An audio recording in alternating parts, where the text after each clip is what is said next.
Hey, what's going on, Guardians? My name is the Black Link, and today is Thursday, June 18th, 2020. You know what that means. It's time for another issue of the Bungie Weekly blog, This Week at Bungie.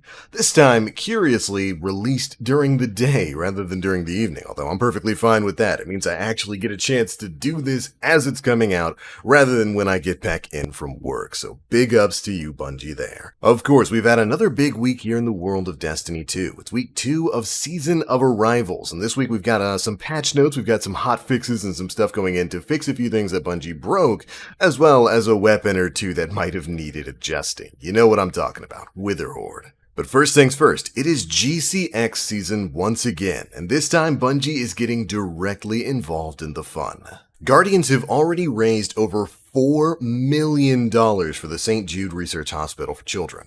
And because we blew past the $100,000 mark, we got, of course, this TWAB early. But Bungie's also going to be getting involved on the live streaming. As a matter of fact, they're already live right now. Between 9 a.m. and 1 p.m. Pacific time today, June 18th, Bungie is live on the GCX Marathon charity stream, raising funds for the St. Jude Children's Research Hospital to help support children in need. Your donations will help families around the world by contributing to the research and treatment of cancer. While you can take pride in helping by donating a few dollars, we also have a variety of incentives to provide some additional motivations. And then we get an awesome screenshot of some of the Bungie donation incentives. For $25, you can get one raffle ticket for a Beyond Light Collector's Edition and a prize pack, 5 for the raffle. For $50, you get an emblem to be delivered this season. For $100, you get 2 emblems, one delivered this season, the second delivered next season. For a donation of $250, you get one raffle ticket for a print of art created on stream, signed by the artist, done just for you, although I think they said they're going to stop after 50 of those. For $500 donations, you get thank you in a future edition of This Week at Bungie. For $777, you know, the Bungie number, we get a Deej and Nicole combo lore reading. After that, for donations of $1,000, you get the Beyond Light soundtrack with signed and framed Beyond Light poster from the full Bungie music team. For $1,500, you get a guaranteed print of art created on stream and signed by the artist. For donations of $2,000, you get the collector's edition and a prize pack. And finally, for donations of $5,000, you get an out-of-game credit thank you for 1 year at Bungie.net. So there are, of course, some fantastic incentives for you to go out there and donate to this charity. And of course, while Bungie is live, they do have themselves some specific stretch goals. For the $100,000 posted while they're live, of course, we got This Week at Bungie early. At $200,000, they reveal the concept art for Destiny 2 Beyond Light. For $300,000, they reveal the legendary weapon for Destiny 2 Beyond Light. For $400,000, they reveal an exotic weapon for Destiny 2 Beyond Light with special guest Luke Smith. And at $500K, they get a secret stretch goal, which is, of course, all kinds of exciting, and knowing the way this community works, we'll blow past that $500K in no time flat. Get out there and show out, Guardians. It's what we do best. But that's not the only news to talk about this week, because of course, we have a hotfix going in live today, Hotfix 2.9.0.1, that goes live to fix issues like the controller sprint canceling, problems with the lighthouse, and even more. But additionally, we're also getting the release of Hotfix 2.9.0.2, which is planned for next week. And thankfully, Bungie gives us a list of a few things we can expect. First up, fixes targeting controller remapping. Issues where double tapping buttons sometimes does not trigger dodge or other abilities. Issues where weapons don't fire when pulling a trigger, and finally, issues where Storm Trance would sometimes not function. I don't know how many of you out there experience that, but basically when you were in your super, sometimes you would sit there holding the trigger, doing the attack, and it just wouldn't register it for at least 2 or 3 ticks. It got you killed a lot in PvP.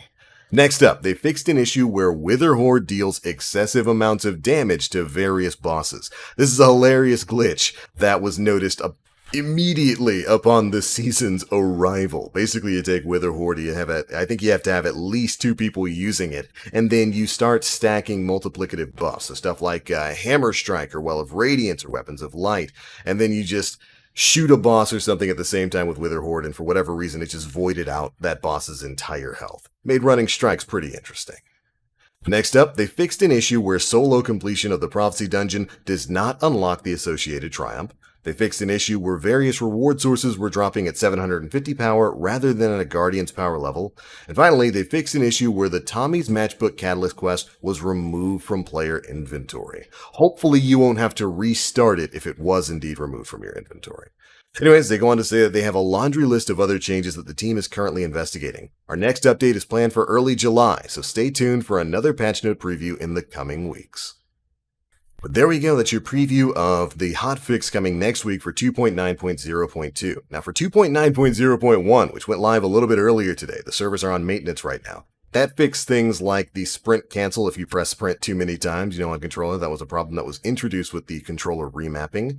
They also finally did a bit of a nerf to the Antaeus wards. They've removed super energy bonus and increased sprint time required to activate the ability. So you can still reflect things basically all around your body, but you're not going to be getting that super energy bonus, and it's going to take longer for that ability to activate. We'll see exactly how well that works. They also paid some love to mods. They fixed an issue where Season of Arrival mods were available to equip without players first unlocking them. They fixed an issue where the Breach Resonator artifact mod was not granting its benefits when equipped. They fixed an issue where the Guardian Angel artifact mod was not granting its benefits when equipped. And they fixed an issue where the Volatile Conduction mod had the wrong buff text and icon while its perk was active. Next up, we had some changes to finishers. They fixed an issue where the Overhead Heel Crush finisher showed void energy even when other subclasses were equipped. And finally, they fixed an issue where the Aerial Snap Kick finisher showed void energy even when other subclasses were equipped as well. After that, there were general fixes like fixing the Season of Arrival's intro quest. If you had a full inventory of Umbral Engrams, you weren't able to progress along that, so they finally got that fixed. They fixed an issue where there were visible holes in the EDZ where Seraph Towers used to be, so you won't be going viewing through those any longer. And if you're a Warlock who's noticed that your Prime Engrams keep giving you Hunter gear, well, they fixed that problem too. As Warlocks, we can't wear hoods and capes and all that kind of cool stuff. Finally, the last couple of big things, they removed the collection badge requirement from the Dredgen title, so if you haven't been able to get that, you should be able to get your title done now without having to go through all of the nonsense that was tied to it before. And of course, they fixed an issue where players were unable to visit the lighthouse when completing a flawless package. As such, Trials of Osiris will be available once more on June 19th, 2020.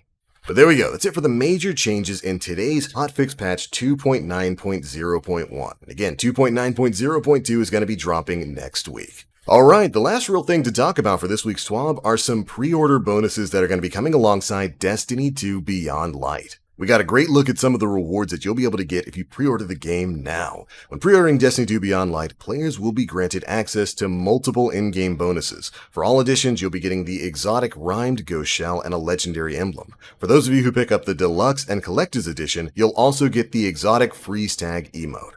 These items will be available at Master Rahul in the tower after you've placed your pre-order. If you pre-order the Collector's Edition through the Bungie store, a code for these pre-order incentives will be emailed to you within 24 to 48 hours. If you pre-order any edition through Xbox, please be sure to download the Destiny 2 Beyond Light pre-order pack and Destiny 2 Beyond Light exotic emote packages prior to signing into Destiny 2. So there we go, if you're thinking about pre-ordering Destiny 2 Beyond Light and you needed a little bit more incentive, that's what you can get for doing it. And with that, that's pretty much all the biggest bits of news to drop in this week's issue of the Bungie Weekly Blog. Special shout out to Bungie for releasing this one early, and an even bigger shout out to the community for blowing past that $100,000 donation mark. Remember, we have a secret stretch goal at $500,000 that Dylan went ahead and spoiled at the end of the TWAB. He basically said that he and Cosmo will be getting matching tattoos if we manage to reach $500,000 in donations. Now, whether or not that is the secret stretch goal or if it's just an additional stretch goal, who knows? It's a fun idea, and I figured I'd throw it in at the end of the video here. But alright, that's it for the news, and those are my thoughts. Be sure to leave me yours down in the comment section below. How do you feel about some of these changes? Are you a controller player who's happy to see that the sprint glitch is no longer going to be an issue? Are you going to be jumping into Trials tomorrow? Be sure to let me know. And of course, if you enjoyed the video, feel free to drop a like, make sure you subscribe and hit that notification bell to stay up to date with all the latest stuff we're putting out. But I'm out for now. Thank you all so much for watching. And as always, I am the Black Link. You Guardians, stay frosty.